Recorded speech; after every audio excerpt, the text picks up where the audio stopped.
Os elementos que mais enfraquecem, sucateiam a fé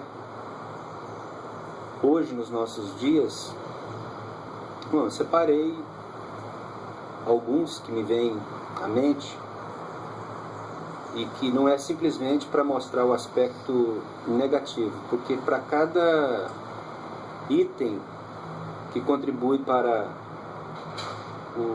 o sucateamento da fé, existe uma resposta no Evangelho, existe uma resposta nas Escrituras para esse tipo de coisa. Eu acredito que o avant-première de tudo, hoje analisando a Igreja no final do século XX, início do nosso século, é o pragmatismo religioso, que tem como base investir naquilo que dá certo e não naquilo que está certo.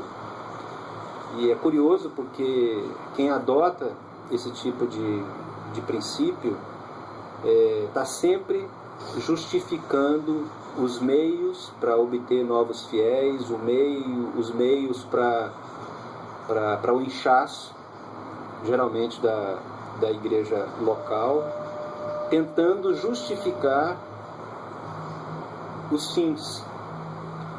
E a resposta para isso é que é necessário investir naquilo que está certo, independentemente dos resultados que a gente obtém. Se a gente faz uma rápida visita na história da igreja, a gente vai observar que muitos pioneiros, muitos missionários, muitas pessoas que foram fiéis ao Senhor e que foram fiéis à palavra, não obtiveram nenhum tipo de resultado. Então, o pragmatismo religioso é aquilo que talvez seja mais marcante nos nossos dias hoje. Segundo, a ganância, que tanto brota dos púlpitos, quando tem como tem resposta, como tem feedback daqueles que ouvem.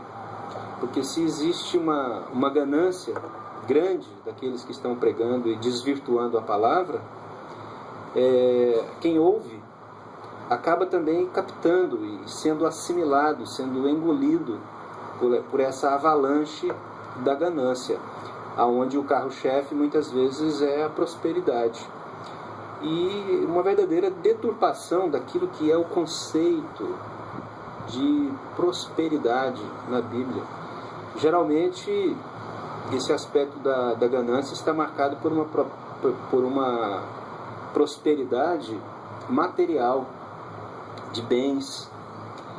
E a prosperidade bíblica é uma prosperidade que a gente poderia pegar como modelo a palavra de Jesus sobre as bem-aventuranças no Sermão da Montanha, Mateus capítulo 5, onde quebra com todo esse ciclo da ganância e, consequentemente, da prosperidade. Porque ali os que são prósperos, os que são felizes, são os humildes, são os que choram, são os que são injustiçados e, consequentemente, eles têm fome e sede de justiça. São os que choram e que serão consolados, muitas vezes não nessa vida, mas uma vida por vir. Então, é por isso que os púlpitos estão carregados aí dessa ganância e dessa falsa prosperidade. Terceiro, eu acredito que é um comportamento, uma ênfase no ativismo que culmina numa teologia templocêntrica. É um verdadeiro circo, onde se roda prato o tempo inteiro. Então, é muito comum a gente ver hoje as chamadas igrejas 24 horas, quer dizer, não se dá tempo para os fiéis refletirem, pensarem. É um ativismo religioso tão grande, onde as pessoas se ocupam o tempo todo, e com essa nossa vida agitada, as pessoas acabam nem tendo mais tempo para uma amizade, tempo para poder desenvolver uma relação mais tranquila com a família, com os filhos, com o marido, mulher. E aí você precisa ir no culto da meia-noite, você precisa ir no culto das 2 da manhã, e essas vigílias que não tem fim, e que na verdade essa é uma tentativa de fazer com que as pessoas sejam reféns do chamado ministério e se sintam de certa forma aliviadas, né? Então eu acho que uma outra questão é o monopólio da fé. Essas pessoas começam a desvirtuar as coisas em função do pragmatismo de todos esses outros itens anteriores, e elas começam a acreditar nas suas próprias mentiras. Por quê? Porque obtém resultado, porque cresce. Só que eles que fazem isso, eles se esquecem que a população dos cemitérios, né, amanhã mesmo é dia de finados, a população dos cemitérios cresce. O câncer é, na verdade, um crescimento sem controle das células e que leva, consequentemente, à morte.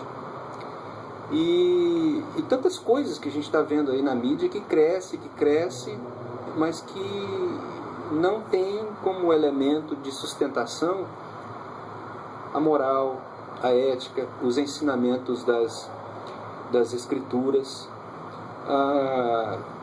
Uma outra realidade é a vaidade que cobre toda essa galera. É uma espécie assim de instintivo. Eu pertenço à bandeira tal, eu tenho o escudo tal, e aí a pessoa ela faz questão, ela tem orgulho, vaidade, né? Porque na verdade frequentar esse ou aquele ministério, ou fazer parte daquele outro império, do reverendo, do pastor fulano de tal, isso acaba trazendo resultados para a minha própria vida, uma espécie de confraria, uma espécie de maçonaria, onde você tem condição de se projetar, você tem condição de fazer ali um carinho no seu próprio ego, e todo mundo que vai nessa onda está se esquecendo de que o centro é a pessoa de Jesus. E não é difícil a gente começar a vestir a camisa por causas que não tem a ver com Jesus. A gente começa a amar coisas que Deus não pediu para a gente amar. A gente começa a fazer coisas que jamais Jesus ele pediu para que a gente amasse. E a gente se compromete com determinadas realidades que não geram vida, que não geram nada disso.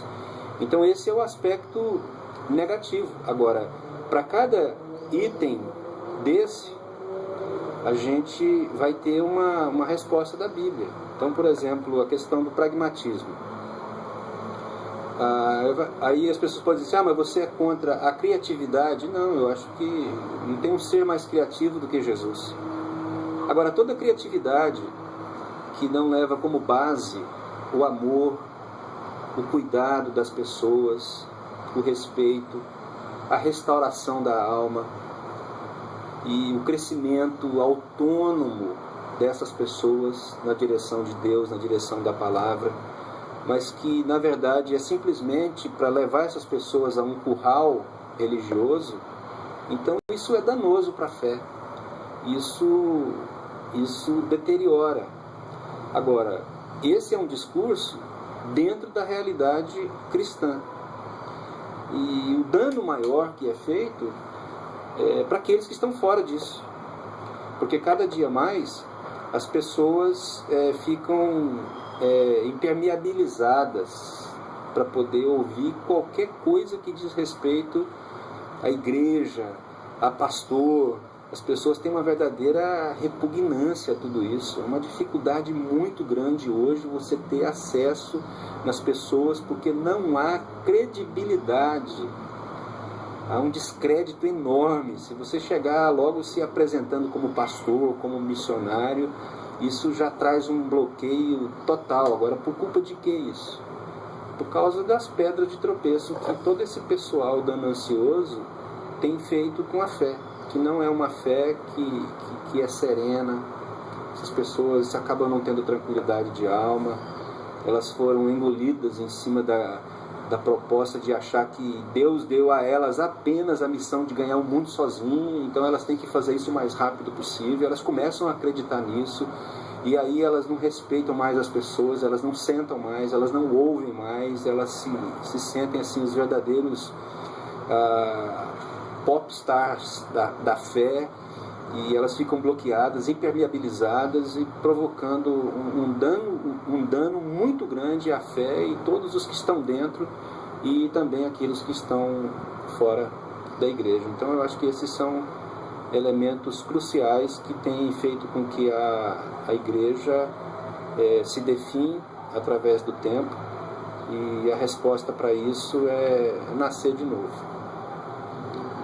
Talvez até poderia dizer que volta ao primeiro amor. Mas até chego a pensar que muitos desses nem tiveram primeiro amor.